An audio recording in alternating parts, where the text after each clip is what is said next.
కొంతమంది ఆడపిల్లలు ఎట్లుంటారంటే బడికి వెళ్ళే పని తప్పుతుంది కదా, చదువుకునే పని ఉండదు కదా అని పెళ్ళిళ్ళు అని ఎగురుతూ ఉంటారు. సో అలాంటి వాళ్ళకైతే చెప్తున్నాను.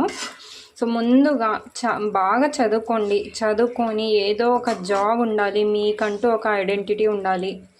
రేపు పొద్దున ఏమైనా కానీ అంటే ఒకరి మీద కాకుండా, ఒకరి మీద డిపెండ్ కాకుండా ఉండాలి. మనం అట్లీస్ట్ ఒక మంత్లీ 10,000 అన్నా సంపాదించేలా ఉండాలి. ఒకరి మీద డిపెండ్ అయ్యామనుకోండి, చచ్చేంత వరకు వాళ్ళు చెప్తూనే ఉంటారనమాట, ఇంకా మేం లేకపోతే నీకు బ్రతుకే లేదు అసలు అని. సో అలాంటి మాటలు పడకుండా ఓకేనా, బాగా చదువు మీద ఫోకస్ పెట్టండి. ఈ పెళ్ళిళ్ళు అవి ఇవి లవ్వులంట వీటితో దూరంగా ఉండండి, చాలా దూరంగా ఉండండి. ముందు చదువు మీద ఫోకస్ పెట్టి బాగా చదువుకొని మీ అంతటా మీరు అసలు విలువనే ఉండదండి. రూపాయి సంపాదన లేదనుకోండి నెలకి